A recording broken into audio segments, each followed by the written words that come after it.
Friends, मैं शिवनी जैन आपका स्वागत करता हूं आपके अपने यूट्यूब चैनल पर। दोस्तों, आज की वीडियो आपके लिए काफी इंपॉर्टेंट है। जीएसटी में एक लेटेस्ट जजमेंट आया है और इस जजमेंट में जो है पेनल्टी के लिए वेवर प्रोवाइड किया गया है, बिग रिलीफ यहां पर दी गई है। तो अगर आपको भी सेक्शन 73 या 74 में नोटिस आए हैं और उसमें पेनल्टी लगाई गई है इक्वल अमाउंट की, मतलब 100% की पेनल्टी लगा दी गई है या हैवी पेनल्टी इनिशिएट हुई है, तो उस केस में यहाँ पर आप इस वाले जजमेंट का यूज करते हुए आपको रिलैक्सेशन मिल जाएगी। वीडियो को पूरा एंड तक देखिएगा, वीडियो काफी शॉर्ट में रहेगा। ये जो जजमेंट है इसकी जो सॉफ्ट कॉपी है वो आप ऑनरेबल कोर्ट की वेबसाइट से डायरेक्ट डाउनलोड कर सकते हैं। पहले हम यहाँ पर डिस्कस करेंगे क्या फैक्ट्स थे केस के, फिर उसके बाद जो है कौन कौन से पॉइंट्स है जो यहाँ पर कंसीडर किए गए हैं। यहाँ पर जो है रिट पिटिशन फाइल की गई है, एसएससी ने पिटिशन फाइल की और उन्होंने यहाँ पर कहा कि रेस्पोंडेंट यानी जीएसटी डिपार्टमेंट ने ये जो ऑर्डर पास किया है इसको क्वेश किया जाए, क्योंकि ये आर्बिट्रेरी नेचर का है, इलीगल टाइप का है। ठीक है, लेटेस्ट बिल्कुल जजमेंट है। डेट जो है वो है 1 दिसंबर 2023 की और जो जजमेंट की डेट है वो है 31 जनवरी 2024 की लेटेस्ट जजमेंट है। पेटिशनर ने जो है चैलेंज किया है जो ऑर्डर पास हुआ है in respect of rectification application filed by the petitioner. Petitioner ने रेक्टिफिकेशन की एप्लीकेशन फाइल की थी, उसी के रिगार्डिंग जो है ऑर्डर पास किया गया है। पेटिशनर ने कहा कि वो एक सिविल वर्क्स कॉन्ट्रैक्टर है और जीएसटी में रजिस्टर्ड है।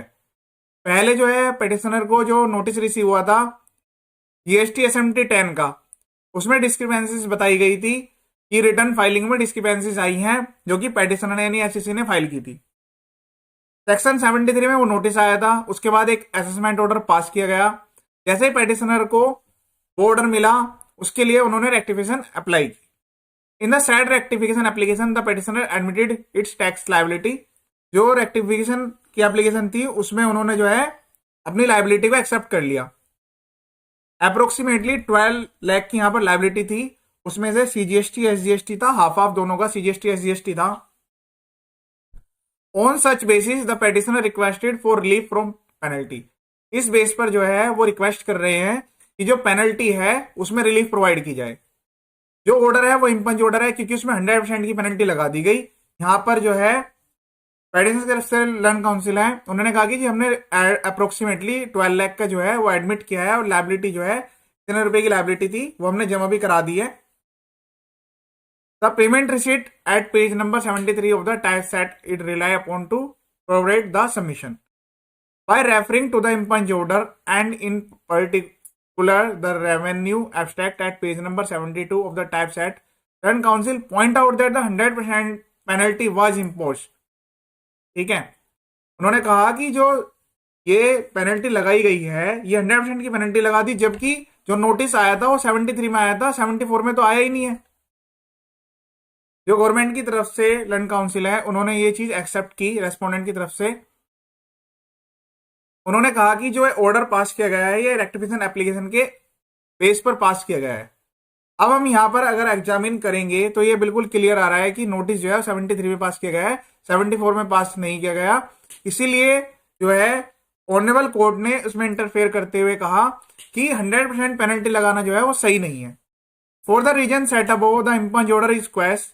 ऑनरेबल कोर्ट ने जो है ऑर्डर को क्वेश किया, लेकिन फिर भी जो प्रॉपर ऑफिसर है उनकी पावर को सिक्योर किया। कैसे, समझिएगा। As it pertains to imposition of penalty under the two heads indicated in the revenue abstract of the impugned order as a consideration as regard the penalty imposed under the impunge order after providing a reasonable opportunity to the petitioner this exercise shall be completed within a period of 2 months। उन्होंने कहा कि जो penalty लगाई गई है वो 100% की penalty लगा दी गई है, लेकिन सेक्शन 73 में और अदर पेनल्टी भी लिखी गई है कि आप जो है 10% तक की पेनल्टी लगा सकते हैं। तो इसलिए जो है यहाँ पर जो केस है वो प्रॉपर ऑफिसर को यहाँ पर रेमिट बैक किया गया है। उन्होंने कहा कि इसके बाद जो एसएससी है पेटिशनर है उसको एक अपॉर्चुनिटी प्रोवाइड की जाएगी कि वो वहां पर जस्टिफाई करेंगे। 2 महीने का टाइम यहाँ पर दिया गया है और उसमें ये चीज जस्टिफाई की जाएगी कि जो पेनल्टी है वो 100% नहीं लगनी चाहिए, क्योंकि सेक्शन 73 के अगेंस्ट में नोटिस आया और एसएससी ने अपनी डिमांड को जमा कर दिया। उन्होंने अपनी डिमांड को एक्सेप्ट भी किया, रिटर्न फाइलिंग की रिगार्डिंग थी। तो पेनल्टी को लेकर यहाँ पर जो है काफी बड़ी रिलैक्सेशन प्रोवाइड की गई है। काफी केस में जो है पेनल्टी हैवी लगाई जा रही है, 100% तक की पेनल्टी यहाँ पर लगा दी गई है। तो उसमें यहाँ पर जो है रिलैक्सेशन मिली है, इसी तरह से आपको भी रिलैक्सेशन मिल सकती है। ऑनरेबल कोर्ट का जजमेंट है, तो अगर सेम स्टेट में है तो 100% तो लगेगा ही लगेगा। अदर स्टेट के लिए भी आप अपने रिप्लाई में इसको कंसिडर करेंगे। जैसे आप अपने रिप्लाई बनाएंगे, नोटिस के अगेंस्ट में रिप्लाई बना रहे हो या फिर आप जो है ऑर्डर के अगेंस्ट में अपील फाइल कर रहे हो, दोनों केस में एप्लीकेबल होगा। ये था आज का लेटेस्ट जजमेंट। इसी टाइप के काफी सारे वीडियोस मेरे यूट्यूब चैनल पर अवेलेबल है। चैनल का जो पर्पज है फुजली एजुकेशनल है, तो आप चैनल को सब्सक्राइब करें ना करें, वीडियो जरूर देखिए। प्लेलिस्ट में जो है काफी सारे जजमेंट्स हैं। ऐसे बहुत सारे केसेस हैं जो कि एसएससी के फेवर में आ रहे हैं, उसमें 2A 2B के मिसमैच भी हैं। उसके अलावा जो है जीएसटीआर 1 3B के रिगार्डिंग भी रेक्टिफिकेशन को अलाउ किया गया है, मैनुअल रेक्टिफिकेशन भी अलाउ किया गया है, पेनल्टी में भी काफी रिलैक्सेशन है, ई वे बिल के रिगार्डिंग भी काफी सारे जजमेंट्स है। तो यहाँ पर जाकर आप चेक कर सकते हैं। बाकी बेसिक जो फाइलिंग्स हैं, अमेंडमेंट्स हैं, सब रजिस्ट्रेशन की यहाँ पर वीडियोज अपलोडेड है। ये वीडियो देखने के लिए थैंक यू सो मच।